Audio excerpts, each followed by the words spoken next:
evening here in Newport, Rhode Island on the eve of Football Media Day, and what better way to welcome this year's guests than a clam bake here at Gurney's Marina and Resort on Goat Island. That's right, it's the American Summer Kickoff presented by Napa Auto Parts. I'm Haley Outen and I will be joined momentarily by Andy Katz.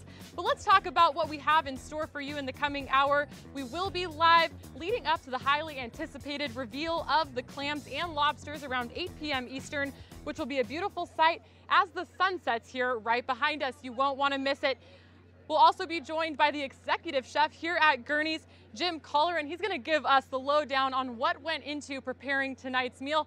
And it's only fair to put the student athletes to the test, so we're going to find out how much they know about eating these lobsters. Then Andy and I will be catching up with some of the head coaches as they make their way into tonight's clam bakes. We're planned on being joined by Tulsa's Philip Montgomery, SMU's Chad Morris, Tulane's Willie Fritz, first-year head coach from Cincinnati, Luke Fickell, East Carolina's Scotty Montgomery, and returning to the helm of UConn football, it's none other than Randy Edsall. And last but certainly not least, we'll chat with the commissioner of the American Athletic Conference, Mike Oresco, and his legendary close friend and this year's moderator, CBS Sports' very own Vern Lundquist. I can't think of a better place to be tonight than here on the waterfront, about an hour away from one of the most impressive meals I've ever seen. And so let's welcome Andy Katz to this broadcast. Now, Andy, I know you've been to this event before. You're a resident of Newport yourself. How does this event compare to those across the country?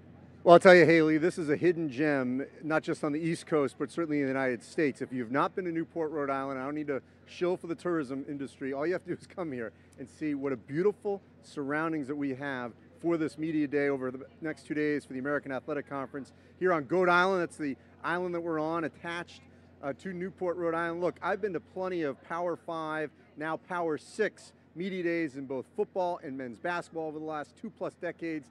It doesn't even compare. Most of those are held in pedestrian sort of conference rooms in, chain hotels, and you could be in Wichita, Topeka, you could be in Orlando. You don't know where you are. Here in Newport, Rhode Island, in this gorgeous setting where we're going to certainly find out about how you crack a lobster.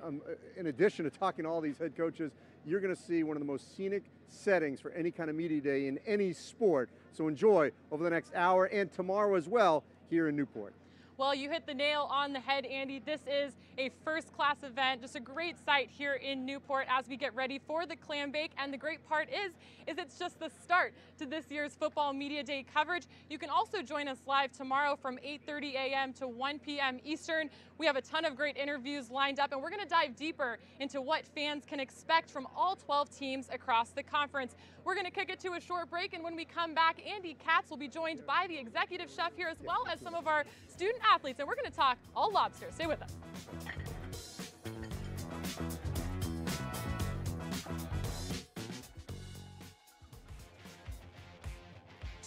'17 American Football Media Day presented by Napa Auto Parts. Napa has your back. It doesn't take a whole lot of know-how to understand that most guys don't like shopping. So the next time you need auto parts, visit NapaOnline.com to select your store and reserve your parts online. So when you get to the store, your order is waiting for you. Just pay and get on with your day. Reserve online at NapaOnline.com. That's Napa know-how.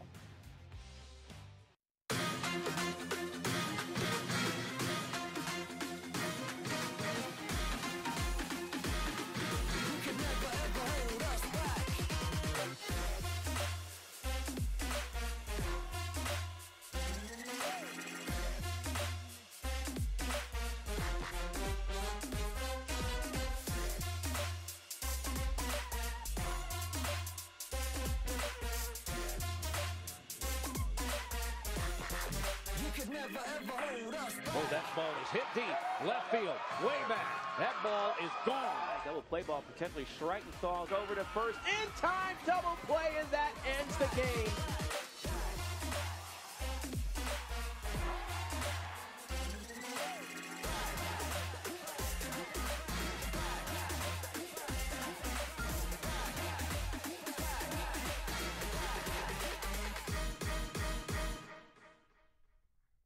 Power comes in all forms. Power is a big tackle, a big save, A clutch hit. and a game-winning shot. Power is also standing up for what is right. Power is respecting an opponent, officials, student athletes, coaches, and team representatives.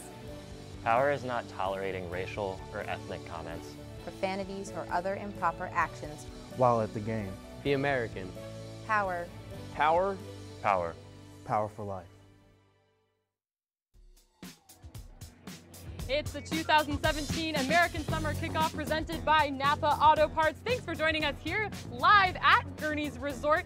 As you can see, we have a whole lot to get to, so let's dive straight into the fun and talk lobsters. So a couple of fun facts about tonight's meal. Over 400 lobsters are being cooked in the fire pit right here behind us. And in New England, I can attest to you, they do this thing right. So these lobsters are coming fresh off the boat right here in Newport. And I know there's a whole day of preparation that goes into making this one-of-a-kind meal come together. So let's send it over to Andy Katz, who's joined by the executive chef, Jim Colleran, along with student athletes, UCF's Jemias Pittman, UConn's Tommy Myers, and Tulsa's Jesse Brubaker. Andy?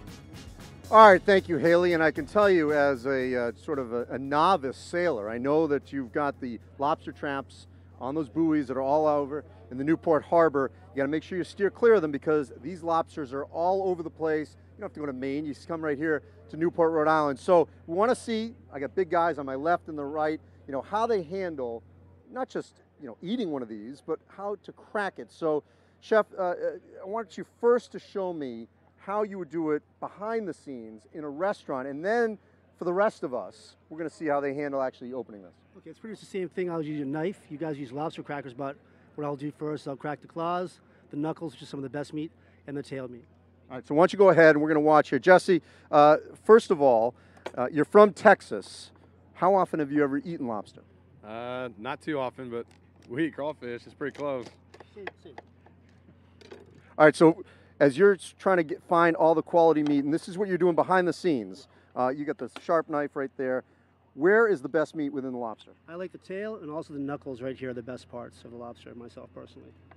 But how difficult is it, to find? A lot of times I see people in restaurants and they're really struggling. They're working on the little, the little limbs here, and they're really trying to. They're having a hard time finding the best meat. Yeah, sometimes the lobster shells can be really hard. Sometimes they're really soft, depending on the time of the year. These ones here are pretty hard, but with a chef knife, it'll make it pretty easy to get through this stuff. All right, so Tommy, you're from Connecticut. I don't know if you've been on the shore down, on the Long Island Sound trying to get lobsters or not, but how often have you tried to, crack these open? I have never had a lobster before in my life. So Ever? I've never. And I've never cracked them open, obviously, so this will be a first time. You seem a little nervous. You make sure you're not allergic here. Are you to shellfish or anything? I am not allergic. I'm not allergic, so we'll see how it goes. And Jemias, you're from Georgia. So in that respect, what's your knowledge of lobster? He's never had one. My first lobster was this here last year. Oh, so your second time? Yeah. And what'd you think a year ago? I thought it was good, but it was kind of hard. You had to fight for the meat, so I don't really know. I'm about to just bust it open and eat it. All right, so show these guys how sort of the pedestrian gets to, with just the, you have this, sharp knife here. They have to use this little thing here. Okay, I'll show you guys real quick here. So, I go like this, right?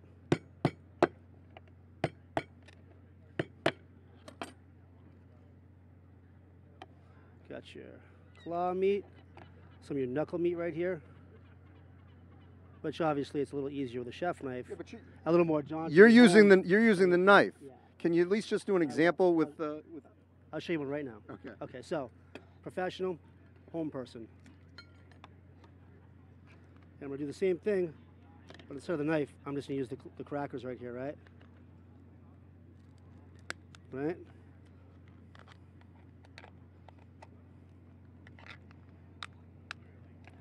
And there's your claw meat right here, right? Same thing as I did before with the knuckle meat. You just want to grab crackers again, the same thing. Just takes a little while. It's a lot of work for not a lot of meat. Is that a fair statement? Definitely a fair statement. That's why it's so expensive. All right? All right, so let's get the guys started here. So are we going to make them put on bibs or no? Here's your cracker. Go grab a cracker, guys. and let's see how they handle this. So start out with your claw, right, guys?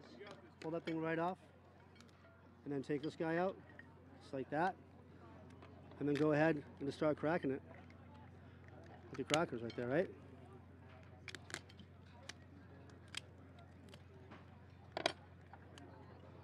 All right.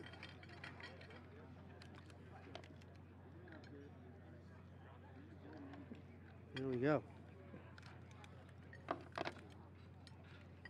You know, they're going for the whole lobster here. At what point would you stop, eat, and sort of pace yourself with the cracking here? There's no race. I myself like to get it all out and then I eat it all. You know, just crack it all out of the shell and then enjoy the whole thing. That's why. So you like to do the whole thing. All right. Now, you had some concern here. You were wondering if it was cooked all the way through. How come?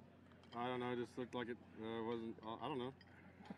I'm not the chef. All right. So he's making some progress. Let me slide over here. I'm struggling. I don't know if I'm doing it right. The claw is too small for the cracker. I don't know how to do it. Whoa. We're all wearing white here, by the way. Jemias, how you handling over there? I think I'm doing pretty good. You know, I'm going not fast, but I think I'm getting the job done. I think it's going to be worth it once I... You hope it's going to be worth it. Yeah. A lot of work. You're sweating a lot for this meal. All right, your final sort of advice as you're observing how these players are attempting to get to the meat. Just have fun, guys, right? All right, Haley. Hopefully there'll be, well, you said there's like 400, so there's going to be plenty for us at the end of the show. Yeah, and I'm sure there's going to be no leftovers. These football guys are getting ready for camp, so lobster's going to come in hand. But, Andy, that was great. Thanks to Chef Jim and all the student athletes for being good sports up there. Andy, I think I have to echo what you said. A lot of work for not a whole lot of meat. It looks like a lot of work up there. But they're going to keep cracking lobsters. We're going to be eating lobster here in about an hour. But coming up next, we're going to be joined by a bunch of the league's head coaches. People are filing in here, getting ready for this year's Clambake here at American Football Media Day. Stay with us.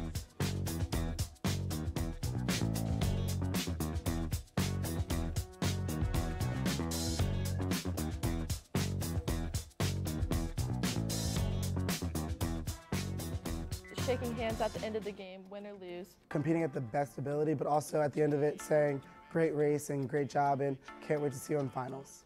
Somewhere there's someone who is looking up to me. So it's not just trying to win the game or the match, but trying to become better people. Being able to give someone eye contact and really genuinely say good job. No matter how high the competition is, you are all competing for the same thing and one common goal. When a ref makes a call that you don't necessarily agree with or might cause a dispute on the field, and it's important to remember that, just to control the controllables. Without sportsmanship, you really lose what the game is all about. So sportsmanship is important because not only as a student athlete do I affect my team, but at the same time I'm affecting every single person in the stands. I'm affecting every single little girl that's coming to the volleyball game to watch me. And I think as student athletes, our reach is so far. We don't realize how much we impact other people. At the end of the game, you know, having a good game conversation with the opponent, because they put a lot of work into the game as you have, and to show that respect and acknowledgement of, you know, the work that you've both put in is a big part of sportsmanship. You have to respect the other team, the officials, but obviously cheer on your team in a respectable manner. And I represent not only the university, but I also represent the American Conference, and I want to put my best foot forward. Be proud of who you are and what you stand for. Having good sportsmanship allows you to walk away from a win feeling like you really deserved it and you really earned it, not only by what you did on the court, but by how you conducted yourself. And everybody in that game that you played against is also going to say, you deserve that win. Not only did you outplay us, but you might have even outclassed them or, you know, showed them that you were a good competitor.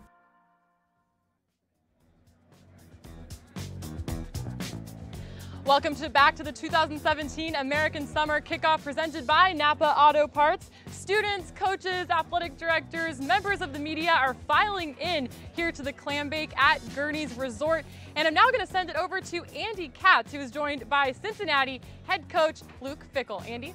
All right, thank you, Haley. And Luke, you've had so many opportunities to leave Ohio State. You were there for so long. Why now? Why take this job? Actually, it's kind of the passion change for me, to be honest with you. an incredible opportunity came up, but really probably about a year ago, the passion kind of changed to say, hey, you know, I've been doing this for quite a while, and it's time that I really want to go and do something a little bit different and start a program, get it, build a culture, and put my ideas and run with it. You had a taste of being a head coach at one point, and then back to being an assistant. Where did that itch come from to be back to being in charge? Well, it's kind of unique because after that year or that Good to 7 see you months, again. you know, really, I think I was kind of soured off from a while, just getting back into what I felt comfortable doing and kind of getting back into the defensive side of the ball and doing those kinds of things. And really, probably after about a year ago, and kind of just put the wheels in process that you start looking around and the things you're doing every day, the books you're reading, the different things on leadership you're doing is not as much studying just the defensive side of the ball, and not just studying stopping people, but really studying how to build a program, what you're going to do, how you're going to go about it. And that's when I really started to notice, hey, the passion has changed, and I want to take this shot again. At Ohio State, they used multiple quarterbacks. What's your philosophy on whether or not you would do that at Cincinnati? I think what it comes down to is you don't want to take a guy's confidence away. And so there are some situations where you could do it. It was successful for us there, but it was only successful in an injury situation there. The reality is that's somebody you got to go to bat with, and you got to know that you have the utmost confidence in them. They got to know that you have the utmost confidence in them. And you know, I mean, if it works, it works. But the reality is, you want one guy to kind of lead the ship and guide the ship. You got to put your faith and trust in that one guy. If your defense has a breakout year, what must happen? I think our defensive line's got to be dominant. I really, truly believe that we got 8, 9 guys that can play, and the ability to be able to roll those guys so they're playing 40, 50 snaps a game. That they're playing at the effort level that we're expecting and playing through the whistle and doing those kinds of things. You can do that playing 40, 50 snaps a game. It's really tough to do that playing 85 snaps a game. So I think we got some depth, and for order for us to really be successful defensively, our defensive front's got to play well. And how much did you really even have to change your color schemes here? I mean, outside of the C, OSU, I mean, it's pretty close, isn't it? There's a lot of similarities. You're only 130 miles from where you grew up, and there's a lot of benefits that come with that. And knowing the area, knowing the territory, knowing the high school coaches, knowing the culture of what could be successful with the 300-mile radius of the student athletes, of which you got the best chance of recruiting. So there's a lot of great things that go involved with this, and a lot of great reasons why it was a great fit for me and my family to go take this route. Well, thanks, Luke. We look forward to the season. I appreciate it. Thank you. Back to you, Hallie. All right, thanks, Andy. Thanks, Coach Fickle. I'm now joined by SMU head coach Chad Morris. Coach, welcome back to the Clambake. What a great event. What is your favorite part about coming to this event? Well, I think the biggest part is that I get the biggest laugh out of is watching our players try to break into the lobster. So, we try to tell them, hey, you need to YouTube how to eat a lobster before you get up here. So that's pretty a neat deal to watch these guys experience that. What's your favorite food here at the Clambake? I'm a clam chowder guy. I love the clam chowder. All right, awesome. Well, let's talk a little bit of football, Coach. Headed into your 3rd season at SMU, it's been so much fun watching your program grow the past couple of seasons. What are you most looking forward to this year? Well, just again, watching year 3, the growth that we've seen year 1 and year 2. As we built this program from the ground floor up, and just to see these guys, we got a lot of guys back with a lot of experience, and be able to watch them really continue to building this program to a level that we feel like is going to be a championship caliber team. Cortland Sutton, one of your wide receivers, he's going to get a lot of attention here these next couple of days in Newport. A lot of hype surrounding him, but he's actually becoming a veteran at this Clambake stuff. He was here last year.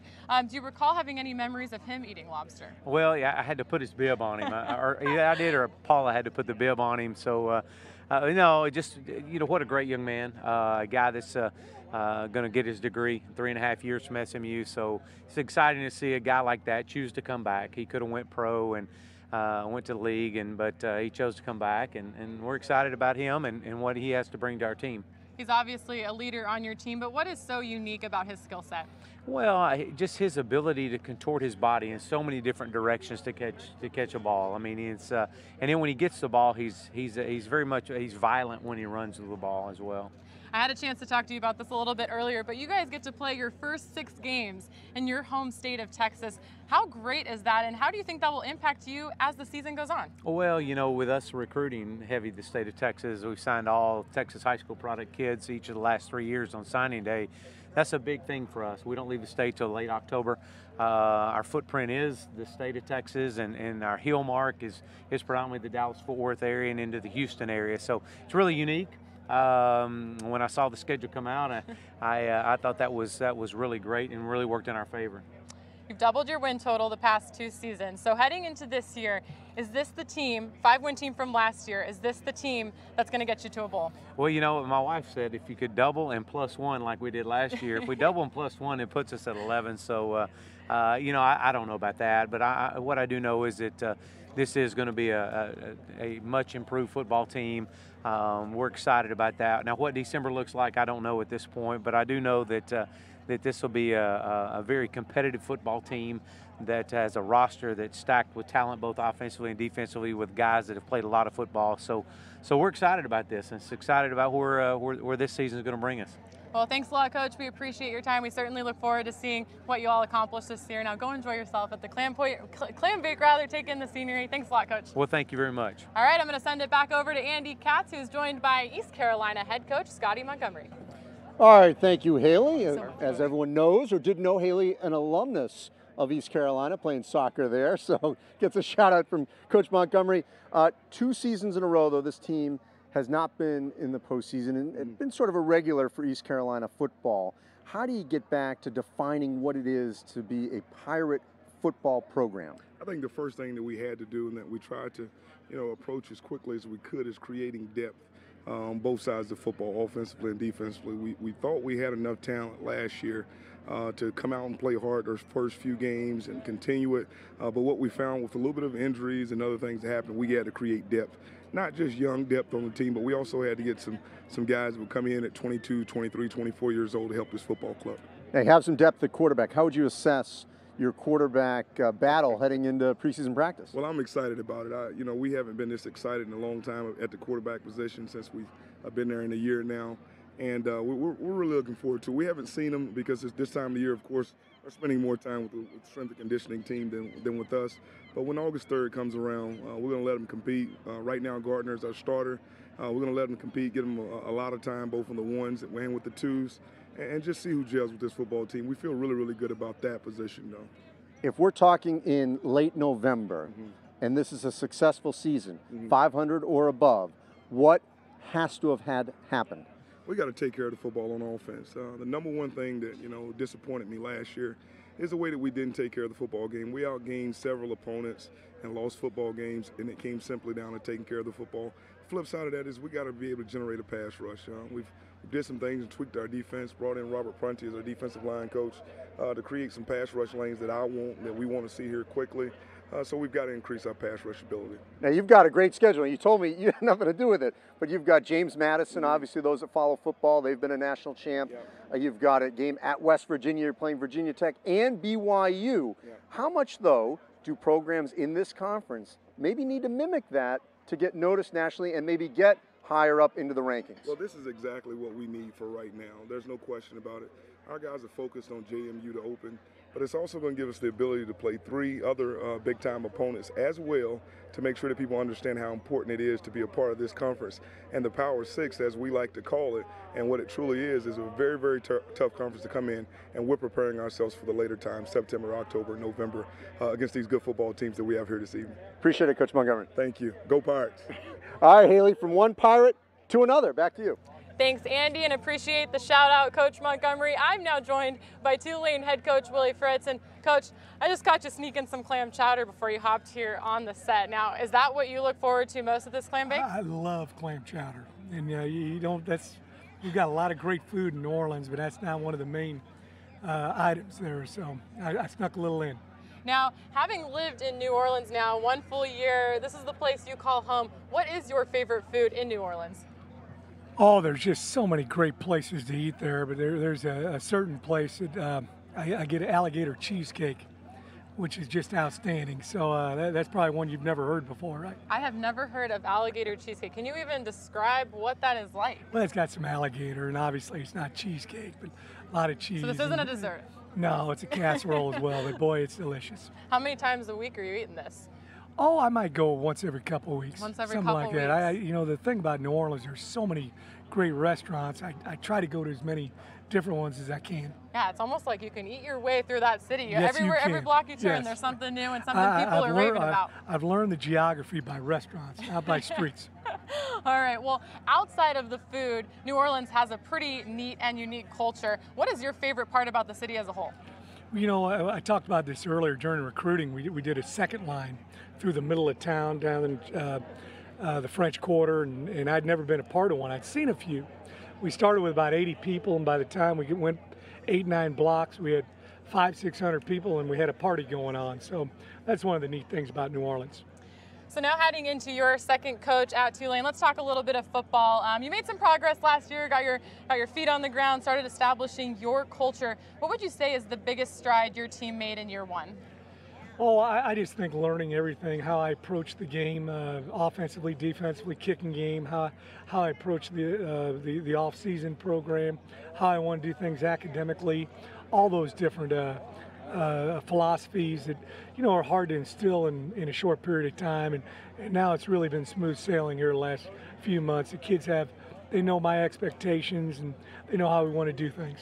You have quite the coaching resume. It speaks for itself, but you've been able to achieve success at every level that you've coached at, and you inherited a program that needed a little bit of help and needed a little bit of a kickstart last year. Do you feel that success you've had in the past gives you the confidence that you can get this program to where it needs to be in the future? Yeah, I really do. This is the 5th turnaround program that I've taken over, and each one's a little bit different. You got to come in and kind of take inventory of the program, see the lay of the land, and understand how you want to approach it. And then, you know, each year you got to evolve and you got to change a little bit as a coach. You know, the kids get a little bit different, and you got to make sure that you're adapting to the changing times. All right, well, thanks a lot for your time, Coach. Go enjoy some more clam chowder while you can, and look forward to seeing what you all do this season. Thank you. Thank you. I'm going to send it back over to Andy, who's now joined by Tulsa head coach Philip Montgomery. All right, thank you, Haley. And Tulsa, certainly one of the programs on the rise. You could make the argument that you're at the top or one of the best programs in this conference. So one of the hardest things is to sustain it. How do you do that? Well, I think it's about your preparation and about the way you work. Our guys understand we're trying to build something. We still got a long ways to go. We're trying to climb up that hill. Haven't got there yet. Our ultimate goal is to win a conference championship. We don't know when that's going to happen, but the goal obviously is every year. This year it's right there in front of us. So we got to continue to get better each and every week. Young guys have got to step up. We lost some key players, but we got some guys that are working extremely hard to take those shoes and fill them. So speaking of key players, you're going to have more than likely a new quarterback this season, but you have an experienced offensive line returning. So in terms of that kind of balance, where you know you can count on the line, you would think, for protection for that new QB, how do you anticipate that working out? Well, obviously there's a calming factor to having those guys back up front. You know, we have a thing around our place, big guys rule the world, and that's what we got to lean on this year. Those guys have got to step up and give our quarterback a little more time, a little bit extra time back there, if you will. We got to be able to effectively run the football. We were able to do some of those things last year, but we got to give our quarterbacks opportunities to be successful. They don't have to win games for us, but they do have to give us opportunities to win. That's kind of where our focus is right now, and those guys are competing and they're getting ready to play. All right, so help me finish this sentence. Tulsa will win the West if? Well, we got to have a little luck on our side. We got to continue to keep grinding the way we've been grinding, and we got to approach each and every week like it's a new season. You can't start looking ahead. You got to be focused on the game in front of you and the task at hand, each play, each series, each down. Now, you're in the hotbed of college football. In that state with Oklahoma and Oklahoma State, what's the best way for Tulsa to stand out? Well, we just got to keep winning, doing things the right way, and when we get opportunities, take advantage of those opportunities. You know, for us, it's get bowl eligible, win a conference title, and then wherever we go in the bowl series, let's go. But just like this year, we've got a great contest right off the bat. We got Oklahoma State at Oklahoma State, 2 10-win teams getting after it, first game of the year. I don't know the billing gets any better than that. Got them going to their place. If we get a chance to scratch us out a win right there, that'd be a huge start. Be a great start for you guys. Thank you, Coach Montgomery. Hey, thank you. Back to you, Haley. All right, thanks, Andy. Thanks, Coach Montgomery. I'm now joined by UConn head coach Randy Edsall. Coach, welcome back to the Clambake. I tell you what, I was looking forward to this. I missed this, and you know, they put on a great event. You got great food, and to be able to be out here overlooking the water, and it's just something that's really, really special. Well, I know the Clambake looks fairly familiar from the last time you were here several years ago, but the league looks a little bit different now. What's your initial impression of the makeup of the American Athletic Conference? Well, I've been impressed. You know, I've had a chance to watch the film on the teams that we're going to play for this year, and been impressed with the the coaching that you see, I'm impressed with the players on the field, and I know it's very challenging, and it's going to be a challenge, and you're going to have to make sure you play without a lot of errors, and if you want to win in this league. How would you describe the feeling of being back on campus in Storrs? Does it feel like how when you left it, or does it feel like a brand new experience to you and a fresh start? No, it feels at home. I walked in to the Burton Family Football Complex in January, walked in the lobby and just had to gather myself for a little bit and just said, wow, it was almost like I hadn't left. And then as I went upstairs and went into my office, a lot of the same pictures were still on the wall and they weren't moved or anything. And so no, it feels like, being at home and, then getting around a lot of the, people at the university who were there when I left, and then also the donors that were involved with our program, and just seeing a lot of people in the state that were supporters. It's really been good. It's made the transition, very smooth and very easy. Well, you all have a pretty neat game on your calendar this season. It comes a little bit later in the year, but your team gets the opportunity to play inside Fenway Park against Boston College. What do you anticipate that experience being like for your players? Well, I think it's going to be a great experience for our players. When David Benedict, my AD, said to me that we have the opportunity to do this, I said, yeah, sure, let's do it. And, to be able to go into a venue like that with that history and the tradition that Fenway Park has, and to play football in there, and that's just something you don't get to experience each and every day. And then to play it against Boston College, who's right there in our backyard, and we've competed against them before when I was at UConn. I just think it's something special for our kids. It's something special for our fans. I think it's special for the whole area. So it's going to be a lot of fun.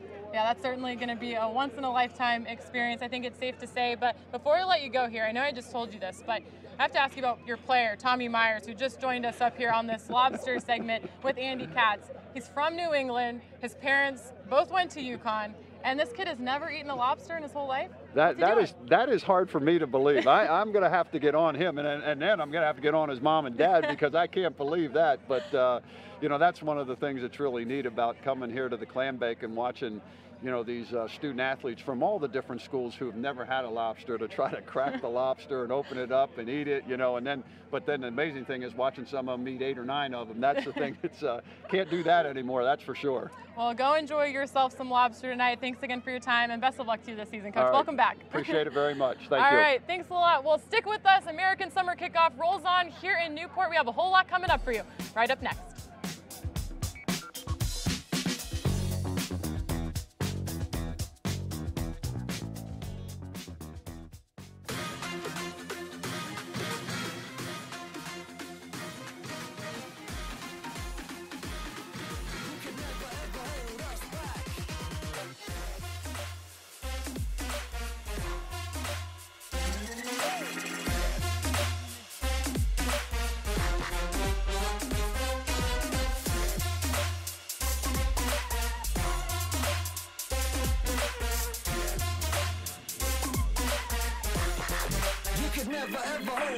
Oh, that ball is hit deep, left field, way back. That ball is gone. Double play ball potentially striking Stalls over to first. In time, double play, and that ends the game.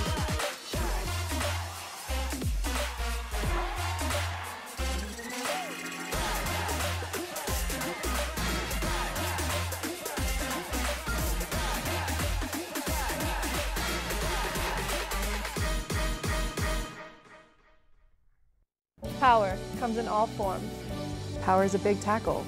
A big save. A clutch hit. And a game-winning shot. Power is also standing up for what is right. Power is respecting an opponent, officials, student athletes, coaches, and team representatives. Power is not tolerating racial or ethnic comments, profanities, or other improper actions while at the game. Be American. Power. Power. Power. Power for life.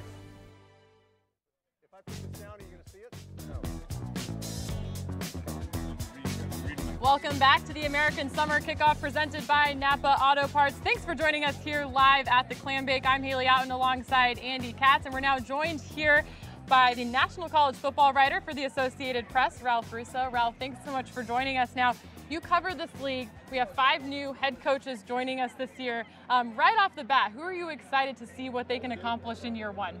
I think it'll be most interesting to see what Charlie Strong can do with USF, because that seems to be a ready-made team, but it also puts a lot of pressure on Charlie Strong. I have no doubt tomorrow that USF will be the favorite to win the conference. They talk about top 25 and getting to a big New Year's Six bowl game. So that puts a lot of pressure on Strong. I think it'll be interesting to see where Jeff Collins takes Temple and some of the new coaches who are maybe rebuilding, like Luke Fickell at Cincinnati. But I think Strong is the most intriguing situation.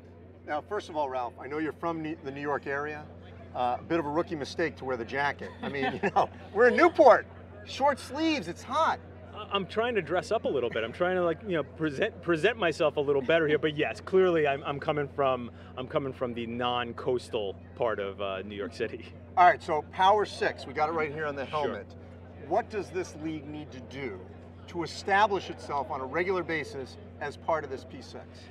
Well, so much of it doesn't involve being on the field. Now, but let's start with that, right? Because first and foremost, you have to win big, significant games. You have to reach that New Year's Six spot in the for the group, what is considered group of 5, regularly. Separate yourself from the rest of those other conferences who are not in what's considered the Power 5. So be successful on the field. They've shown they can do that. It probably needs to be even a little more. Win some of those marquee games, like more Houston, Oklahoma upsets. Another part of it, to a certain degree, may be out of their control, and that is, TV contracts, revenue, things along those lines. To a certain degree, that is what lifts your programs as well. So you can be successful on the field, but how much success can you have when there is that revenue gap? So you have to have success on the field and hope that translates into more revenue. Now, going off of the TV conversation, this league kind of has an interesting setup when it comes to that. A lot of Thursday and Friday night games. What's your view on, I guess, how impactful that is for those programs that they're maybe not playing on Saturdays, but they're getting a whole lot of eyes on the weeknights? Yeah, and I think the eyes and the exposure is just huge. And it keeps you in the conversation. Again, I keep going back to that New Year's Six bowl slot, which is so valuable. I think being in the conversation and having your teams play significant games, rivalry games that impact that race when everybody's watching on a Friday night or a Thursday night, I think it goes a long way to keeping the league relevant, to keeping the league in the conversation, and it's sort of showing that our best teams can play with anybody's best teams. And to that point, the regular season is sort of a bone of contention in college basketball as well as college football in terms of the value of it. And yet I look at Houston, for example. There was that stretch where everyone's talking about Houston in the regular season. And then, maybe they falter off. How critical is it for a league like this to have those regular season moments to be part of the narrative throughout September, October, into November? It's huge. I think there's a double-edged sword with the American. The American has established itself as, I think, the highest quality conference throughout, outside of what we consider the established P5, right? So the good news is that there's a lot of good teams. The bad news is that those teams play each other and knock each other off. So in some ways, listen, it's great to be out there with the exposure, but because your regular season is so tough, it's going to make it challenging for the best teams to separate themselves and be in the rankings more often. Now, a couple of years ago, it worked out great. Last year, there was a little less separation at the top. Teams knocked each other off a little more, and you didn't have that regular, steady flow of top 25 teams. What they need is balance, that's great, but also a couple of teams at the top, 2 or 3 teams to separate themselves and be able to survive the gauntlet. Now let's talk a little bit about the players. So there's a ton of talented players heading into this season. You have USF quarterback Quentin Flowers, he's in the Heisman Trophy conversation, and then you have Houston's Ed Oliver, who's a freshman All-American last year. So all across the country, there's some pretty talented players in this conference, and not necessarily who is the best player, but who do you think will be the most impactful player this season? Yeah, it's hard to go away from the 2 that you just mentioned, and especially Quentin Flowers. I think that I think that there's a legitimate Heisman buzz around him now. That might be a little bit of a stretch, but he's that type of a player. And when you look at a talented quarterback, so much of the offense runs through him because he's so gifted with his arm and his legs. For the best team, or what is perceived to be the best team in the conference, it's hard not to say that he's the guy, that he's the most important player. Oliver's a great player. I think there's, a guy like Kyle Allen who hasn't started a game yet. I don't even know if he's been named the starting quarterback yet by Major Applewhite, but he's obviously going to be a really impactful guy for Houston. But I can't get past Quentin Flowers because he's so talented. With Quentin Flowers being in that Heisman Trophy conversation and coming from the American Athletic Conference, he's a senior. His numbers last year were out of control. What does he have to do to prove that he deserves to be invited to New York for the Heisman? That's a good way to phrase it. I think be invited is good because, listen, winning a Heisman is hard. I think he's got a little bit of an uphill battle. He doesn't have that marquee game out of conference on the schedule that, let's say, Greg Ward had last year. Now, things didn't go very well inside the conference, again, sort of speaking to the quality of the conference of the American for Houston last year. But, Greg Ward had a couple of those marquee games outside the conference. The schedule isn't set up quite that well for Quentin this year, so I think for a guy like Flowers, it's almost going to be a situation where, hey, run the table. Which is a lot to expect, but if he can run the table or go 11-1 and put up similar numbers, I mean, his numbers were not that far off Lamar Jackson's last year. So if he has that type of year and USF is in the top 15, making a push towards that New Year's Six, maybe even going undefeated, now you have a guy who absolutely can be invited to New York. Adding teams, especially affiliate members, is a critical move for any conference. In basketball, coming up this season, the American added Wichita State, which is a home run, and we can obviously talk about that throughout the course of the year. In football, adding Navy, what has that done for this league to have a program of that stature come into this league? Well, a couple of different levels. It's a great brand, right? And that's meaningful. The fact of the matter is that's incredibly meaningful in college football, that Navy comes with a built-in recognition and fan base that goes around the country.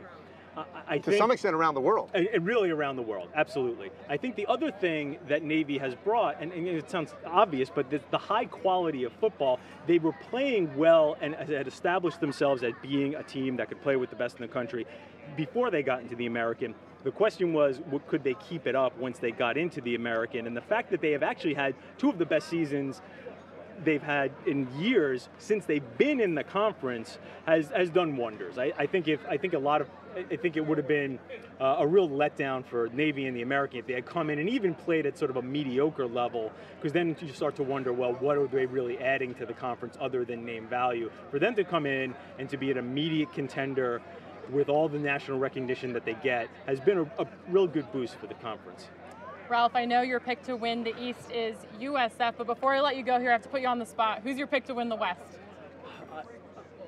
I'm sort of torn between Memphis, SMU. I mean, I really could go about 3 or 4 deep there. I think I'm going to go with Memphis. I really liked what Mike Norvell did last year as a first-year coach. I think they have a lot of pieces in place to have another big season. All right, well, thanks a lot for your time, Ralph. Stick around with us. The moment that everyone has been waiting for tonight, the big reveal, it's the marquee moment, is coming up next.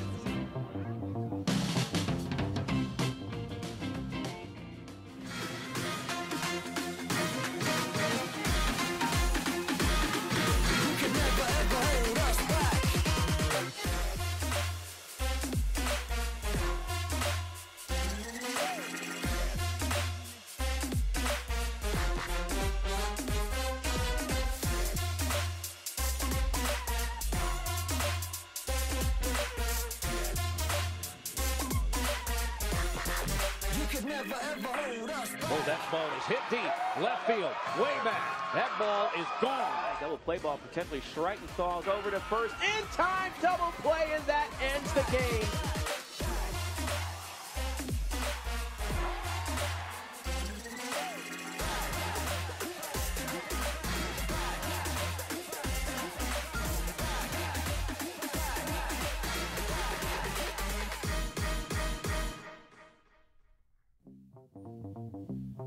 Welcome back to the American Summer Kickoff presented by Napa Auto Parts. I'm Haley Outen alongside Andy Katz. We're happy to have you with us live. And Andy, I think it's one of the most beautiful settings in the entire country. It's unbelievable. Look, I'm not shilling for the tourism industry here. You cannot beat this. I don't want everyone to come to Newport, Rhode Island. It's nice. We don't need everyone coming. But look at the view from the Pell Bridge. Just a gorgeous setting, and you get this every single day. You're not in just some conference room in the middle of Alabama. Sorry, SEC. This is better, okay? Just slightly. Water, bridge, boats, you name it. Well, right now, all of the people here in attendance are starting to gather around this fire pit. You see them right there. You have student athletes, coaches, athletic directors, administrators, members of the media. Everybody here is in this one focal point where Chef Jim, who was nice enough to come on our show earlier and teach us a thing or two, he's going to present these lobsters and the clams. Well, first of all, what he taught us was you better have a very sharp knife, because it was much easier to crack the lobster with the sharp knife than it was the little, the tiny ones. I don't see them handing those out here. No, you need the sharp knife. So that's for sure, you need that. I liked what you said about it, though. It's a whole lot of work, and then at the end, yes, you just get there's not a lot of meat. There's not a lot of meat. Yeah. So, well, it seemed like the players, they seemed to get a good grasp of it by the end of the night, and I have to say, in years past, we have seen some of these football players eat 8 or 9 lobsters. Imagine them getting a little bit competitive at these tables here. Well, first of all, the budget for food and training meals for college football programs certainly has risen. I don't know if it could maintain to have lobster on a regular rotation. I think that would be difficult. Yeah, 100%. And Andy, as a Newport resident, you mentioned tourism, and it's generally a very crowded place to be here in the summer, and rightfully so. There's a lot of fun things to do here. We're looking at the water, the bridge, the great meal that's being prepared. But what's like your favorite thing about living in Newport in the summer? It's sort of my zen, my namaste, if you will, and it's just going by the water. There's no question to just sit by the water and find peace in the ocean and everything else. As you can see here, Haley, we're getting ready for the Clambake here. Try to get our cameras in here. But while we're waiting, we've got Bill Hancock, who's next to us, the executive director of the College Football Playoff. Hey, Bill. How you guys doing? Doing great. Great to see you. Great to see you, Bill. You look great. Thank you. How's life? I'm tan, I'm rested, I'm doing well. Nice, me too. Me too. Well, thank you so much for joining us, and you're missing this great moment over there, but thank you for joining us to visit us here on this set. Now, Bill, what is your favorite part about attending this event? Well, here's the deal. I'm allergic to lobster, and I might not die if I had any, but I don't want to take the chance. But I'm not allergic to brownies and ice cream nor corn on the cob. Okay. We don't so want is you that to take all that shellfish or just lobster? All shellfish. Okay. All shellfish. Did you know that before you agreed to come? No, and I didn't learn it. Didn't happen to me till I joined the BCS. Really? And a little switch went off, and all of a sudden. So we're going to blame college football for your allergy. And blame Bill Hancock. He gets blamed for everything else anyway. Well, good stuff. We don't want you testing this out tonight. We don't need any lobster reactions here. We want you to have a good night. But so you've been an integral part of the execution of this new format in the college football playoff. What have you enjoyed most? Probably, well, as Andy knows, I work with the NCAA basketball committee. Did that for 16 years, and this will be my 13th season in football. Kind of hard to believe. But I love working with the selection committee. The caliber of people, the challenge, it's very much like what we went through on basketball, except probably a little more scrutiny. People are just so passionate about football. But to get to work with people like Tom Osborne, Pat Hayden, Condoleezza Rice, just go on and on, it's a dream come true. To that point, since you were in the room for years with college basketball, and you knew so much of the intricacies of that selection committee, but that was filling a field of 48, 64, all different maturations that it went through. How would you compare that to just selecting 4? The process is very similar. The stress is very similar. What we don't have is the bracketing element that we had to spend so much time on in basketball. We get 4 teams, we match them up 1, 4, 2, 3, and we go home. So I love both. People ask me, do I love basketball or football more? That's like asking me which one of my children I love the best. I'm just the luckiest guy I know. I get to work with Andy in the best event in college basketball, and now I get to work with the people in the best event in college football. Well, that just seems like an awesome experience, and thank you so much for attending this event. Now, the American is still a fairly young league. It's continuing to build itself, build its brand, as you see here, this P6 campaign. Now, could you see an American team in the near future playing in the college football playoff? You bet. You bet. I mean, last year the stars were lined up for Houston. Then they had that sort of inexplicable loss at SMU and a tough one at Navy in a bad weather game, but absolutely, no question. So to that point, and Ralph Russo, we're talking about this sort of valuing the regular season, because that sort of ends up being, you know, this thing that they wrestle with in college basketball, and now it's sort of transitioned to college football. A league like this, how much does the committee implore on programs, and I know schedules are done years out, but to schedule up as much as possible when you've got 3 to 4 games that you can control at the beginning of your season? Yeah, the secret is give your athletes a chance to show what they can do against the very best competition. And the American teams have done that, to their credit. We are seeing something happen very interesting. I never thought it would happen. People are holding back on schedules. There's always seems to be a game or two that people can add within a couple of years. So we're seeing more high caliber games. We're not the playoffs not the only reason for that, but it's happening, and we can take some of the credit. Well, Bill, thank you so much for joining us here on our show. We see people filing in to fill up their plates, and you know what? We don't want you to eat the lobster, but we don't want you to miss out on some of the good stuff over there. Head straight to the dessert table. Yes. I think that's the strategy. Are you going to go off the air in time to have some lobster? Oh, We've got about 10 minutes. And they're going to save some for us, but it'll be a nice combination for you. Corn on the cob and ice cream. Perfect. What goes better than that, yes. right? Maybe a little hops. Okay. Possibly a little hops. All right, take care. Balance it all out. Yeah. All right, sounds good. Well, coming up next, we're going to close out our show with the Commissioner of the American Athletic Conference, Mike Oresco, and the legend, Vern Lundquist. Stay with us.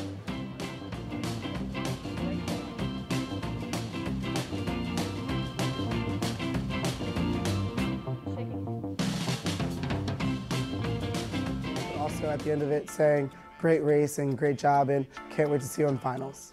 Somewhere there's someone who is looking up to me. So it's not just trying to win the game or the match, but trying to become better people. Being able to give someone eye contact and really genuinely say good job. No matter how high the competition is, you are all competing for the same thing and one common goal. When a ref makes a call that you don't necessarily agree with or might cause a dispute on the field, and it's important to remember that, just to control the controllables. Without sportsmanship, you really lose what the game is all about. So sportsmanship is important because not only as a student athlete do I affect my team, but at the same time I'm affecting every single person in the stands. I'm affecting every single little girl that's coming to the volleyball game to watch me.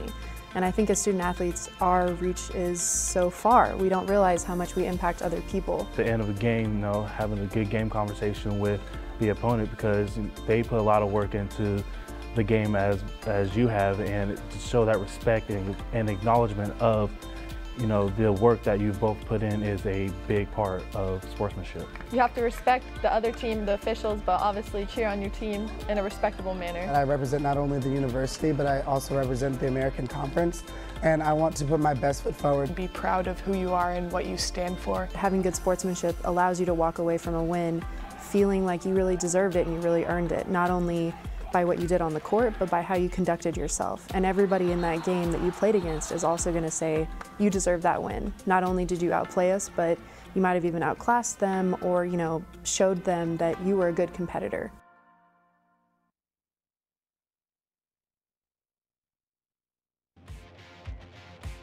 '17 American Football Media Day presented by Napa Auto Parts. Napa has your back. It doesn't take a whole lot of know-how to understand that most guys don't like shopping. So the next time you need auto parts, visit NapaOnline.com to select your store and reserve your parts online. So when you get to the store, your order is waiting for you. Just pay and get on with your day. Reserve online at NapaOnline.com. That's Napa know-how. Here we go. Welcome back to the American Summer Kickoff presented by Napa Auto Parts. I'm Haley Outen alongside Andy Katz and the Commissioner of the American Athletic Conference, Mike Oresco. Vern Lundquist, a little fatigued right now. He's got a big day coming ahead of him tomorrow as he is the moderator for tomorrow's roundtables with the coaches. Mike, thanks for taking some time with us before you head over and you grab yourself some lobster and some dinner. But this is an unbelievable event. Why is it so important to you to host this event here in Newport? Well, first of all, there's nothing like Newport. I mean, everybody loves coming here, and we always have a huge crowd. We get far more people than we would get otherwise. You know, we're still a conference that's building, and we want to make sure that we maximize our opportunities, and this is one way to do it. People just love coming. How do you not love Newport? Now, we've been very lucky, as I mentioned to both of you. We've had great weather, and I don't know why we always get great weather, but we're just very fortunate. You get great weather here all the time. Hey, that's right. Don't jinx us. You know, and you know, my wife and I, of course, live in Providence with the conference, and we come down here quite a bit. Any weekend we're home, we try to get down to Newport or Little Compton or Tiverton, and there's nothing quite like this area. Now, remember, a lot of people are coming. We have a geographically disparate conference, and people aren't used to this. You know, they don't come and see the ocean, you know, as often, and they love it when they get here. And there's so many things to do. You know, people were going to the mansions, people were going on boats, people were playing golf, people were just sightseeing generally, you know, walking over and getting an ice cream. It's just a quintessential summer place. So it's really important for us to have it here. It's also important for us to do it differently than the other conferences. If you're the SEC or the ACC or the Pac-12 or the big, and the Pac-12 I don't think does this kind of thing, but if you're those conferences, you can go to a hotel, you might still get 1,000 people. You know, the SEC thing has become But you're in a conference room that looks the same, I don't care what city or hotel chain you're in. P6, okay?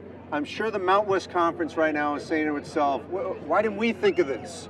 Okay, so how did this come across? How did this come about to where you guys were able to label P6 and basically force yourselves in with the group to make it one? That's a good way to put it, Andy. We're bold. You know, we felt we should be bold, and the truth is, you notice we didn't really do this the first few years. We waited, and it was an evolutionary thing. We waited until we thought we had accomplished enough to say, competitively, we belong with those guys. We may not have their revenue from a TV deal.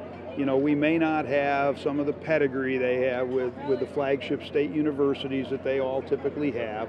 But we've got a great group of schools that in this day and age can compete at their level and have competed at their level. 19 wins against them in the last 2 years, 21 I think if you count BYU and Notre Dame. And we feel that competitively, 32 games with 1 million or more TV viewers, that's pretty impressive. Big schools and big markets for the most part, attendance averaging about 33,000. We don't say anything disparaging about the G4, we call it the G4 now because we want to be the P6. But the truth is, we always thought we should be on a separate line, even when we weren't at the level of the P6. But the truth is, they're playing us now. They're playing us more and more. We've got 17 games scheduled over the next few years with the Big Ten. So we just thought it was the time to say, look, if we don't see ourselves that way, others won't. And eventually perception can become reality if you've got something to back it up. There has to be a foundation to it. It's not built on sand. If we'd lost all our games, or we weren't competing the way we are, we weren't recruiting the way we are, we weren't hiring great coaches, let's face it, we're JetBlue, we're Southwest Airlines. We can't do it the way the other guys do it. If we did, we would fail. If we went head-to-head, for the 5-star recruit, we wouldn't get that player. You know, we can get a 2- and 3-star recruit, coach them up, get the kid with a chip on his shoulder. Coaches, we can't pay a guy $5 or $6 million for the most part, but we can hire a Tom Herman. We can hire Philip Montgomery. If I can jump in real quick. Yeah, of course, Andy. To that point, how critical was it in your 2 major additions in football and basketball, Navy in football, and this season Wichita State in men's basketball, obviously the other sports as well, to get it right so that you added the right programs in those respective sports that were available? That's a great question, and I think it's evident that Navy has been terrific for the conference, and we've been great for Navy because we've given Navy, even though it's a national institution with a national fan base, a bigger showcase than they ever could have had as an independent. The teams they're playing, the fact that they were in the New Year's Eve or New Year's game hunt. So it's been great for Navy as well. We thought that Navy, just fit what we were trying to do academically, competitively. We thought they could compete in the league, and they clearly have. And then Wichita, they're more like us than a lot of the smaller Catholic schools that are outstanding in basketball. And as you know, the Catholic Sevens split off because they didn't really feel they had much in common anymore with our league and our schools. But a school like Wichita, even though they don't play football, and they're not going to be playing football in our league. They don't even have football now. They are, a larger state-sponsored university. They're a lot like our schools. They have the same goals as our schools. They're going to fit right in. It was the right school to bring in. You know, they've got, obviously, Andy, you know your basketball better than anyone in the country. They've got a great coach. It's a sustainable program, whether Greg stays or not, and we of course hope he does long term. Right, Greg but Marshall. Yeah, Greg Marshall. But they've got a sustainable program with 11,000 people in the arena every night. They have tremendous fan support. They were so excited to be in the conference. We put a billboard up on one of the highways, welcome Wichita State. We put a big ad in the paper. They're just thrilled. They're thrilled to be in the conference. They feel that they're aligned with our schools. Academically, they're really happy too, because this is a school with aspirations, and now they can be aligned with big state universities, with important medical schools, important law schools, also great smaller academic institutions like SMU, like Tulsa, which is really basically a cousin of theirs right down the road.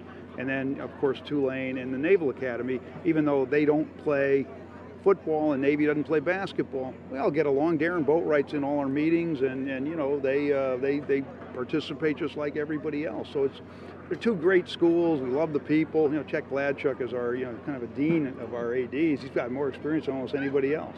So it's worked out well, and it's a great point to raise, though.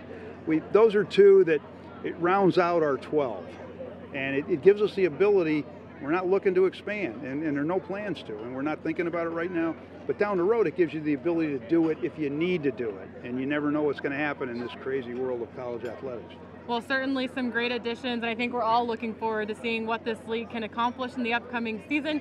Commissioner Resko, thank you for your time. I know you have a lot of people to talk to here tonight. Enjoy yourself, and best of luck to you tomorrow. Thank you, Mike. I've enjoyed talking to you guys. Thank you, Haley. Thank you, Andy, and thanks, Andy, for being here. This is thank you for having me. We love having you here. It's just terrific, and we know you've been a regular here anyway. Yes. And I hope you guys can get some lobster too. I mean, we're headed over there right after you. Here. No allergies.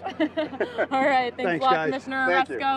And that's about all we have for you today from the Clambake here in Newport. But don't forget, we will be back here bright and early tomorrow morning at 8:30 a.m. Eastern, all the way through 1 o'clock. We have a ton of great interviews lined up. We're going to dive deep into the weeds of what we can expect across the league this season. And Vern Lundquist is going to be moderating two coaches' round tables. They're going to hit on all the hot topics across the conference. It's been a beautiful evening here at Gurney's. Thank you so much for joining us. We'll see you tomorrow. On behalf of Andy Katz, I'm Haley Otten. Have a great night, everybody.